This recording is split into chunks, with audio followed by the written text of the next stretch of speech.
អ្នករាយការណ៍ពិសេសរបស់អង្គការសហប្រជាជាតិបានចេញលិខិតមួយច្បាប់យ៉ាងម៉ឺងម៉ាត់ទៅកាន់រាជរដ្ឋាភិបាលថៃឲ្យថៃត្រូវតែបំភ្លឺឲ្យច្បាស់ពីការជួញដូរមនុស្សនិងការឆ្លងដែនដែលពាក់ព័ន្ធទៅនឹងប្រតិបត្តិការបោកប្រាស់តាមអ៊ីនធឺណិត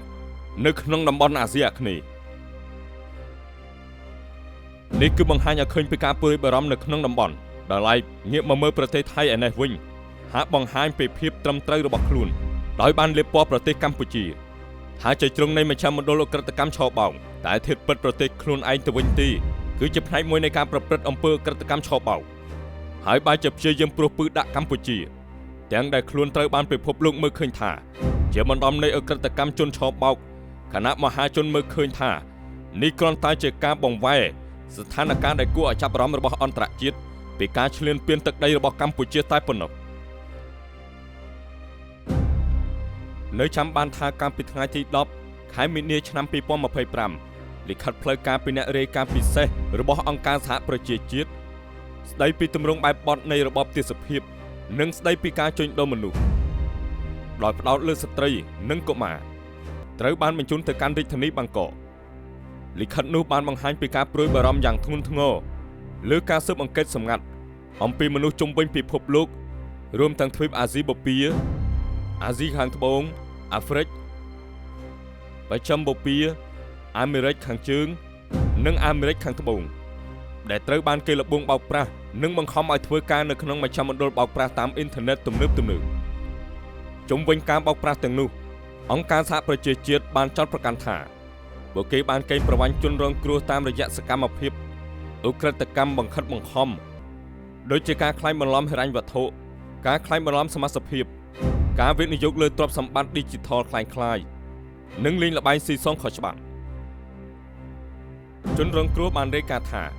ត្រូវបានតាក់ទាញដោយសារការផ្សព្វផ្សាយពាណិជ្ជកម្មបោកបញ្ឆោតតាមអ៊ីនធឺណិតដែលសន្យាថានឹងរកប្រាក់ចំណូលបានច្រើនប៉ុន្តែទាំងនោះគ្រាន់តែជាល្បែងបំផន់ភ្នែក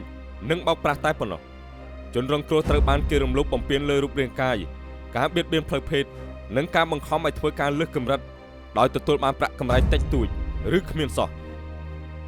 សម្រាប់អ្នកមិនបានបំពេញតាមគោលដៅឬប៉ុនប៉ងរត់គេចពួកគេប្រឈមមុខនឹងការដាក់ទណ្ឌកម្មធ្ងន់ធ្ងរឬលួចបន្តឲ្យទៅធ្វើការងារខុសច្បាប់ផ្សេងទៀតតើអង្គការសហប្រជាជាតិត្រូវឲ្យថៃបំភ្លឺពីអ្វីខ្លះ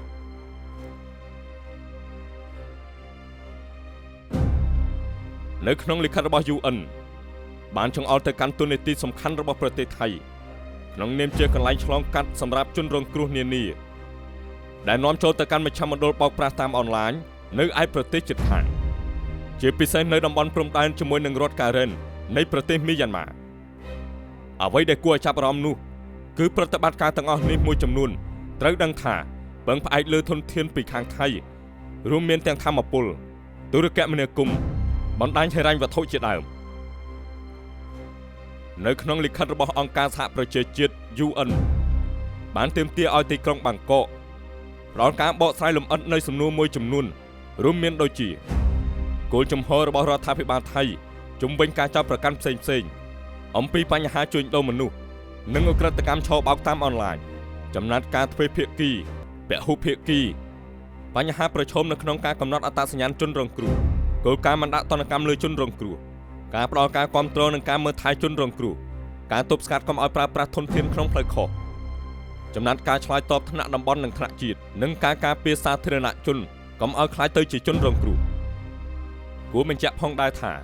ក្រុមអ្នករាយការណ៍ពិសេសរបស់អង្គការសហប្រជាជាតិ UN បានសង្កត់ធ្ងន់ពីកាតព្វកិច្ចរបស់ថៃនៅក្រោមច្បាប់សិទ្ធិមនុស្សអន្តរជាតិនេះបើយោងតាមការផ្សាយរបស់កាសែត The Naton កាលពីថ្ងៃទី23ខែមិថុនាដោយបញ្ជាក់ថាលិខិតផ្លូវការមួយរបស់អ្នករាយការណ៍អង្គការសហប្រជាជាតិស្ដីពីទិដ្ឋភាពសម័យទំនើបនិងការជួញដូរមនុស្សយើងបានដឹងហើយថាកន្លងទៅថ្មីនេះថៃបានចោទប្រកាន់កម្ពុជាថាអាចជាជំរកបណ្ដាញរបស់អក្រិតកម្មធំនៅលើពិភពលោកប៉ុន្តែលិខិតរបស់អសបបានបង្ហាញថាថៃជាជំរកដ៏ធំរបស់ជនឆបោក Cyber និងប្រតិបត្តិការឆបោកតាមបណ្ដាប្រទេសផ្សេងៗអាជ្ញាធរថៃជាមួយនឹងឧក្រិដ្ឋជនដែលអនុញ្ញាតឲ្យពួកគេទាំងនោះអាចពង្រីកប្រតិបត្តិការឆបោករបស់ខ្លួនបានម្យ៉ាងទៀតប្រទេសថៃ កំពុងខ្លាចជាមជ្ឈមណ្ឌលរបស់មេដឹកនាំក្រុមអ ுக ្រិតជន Cyber និងប្រតិបត្តិការឆោបបោកនៅតាមប្រទេសផ្សេងៗរួមមានការកៀងគរមនុស្សការចាប់ចម្រិតនិងការជួញដូរមនុស្សពីប្រទេសថៃទៅដល់ទីតាំងប្រតិបត្តិការអ ுக ្រិតកម្ម Cyber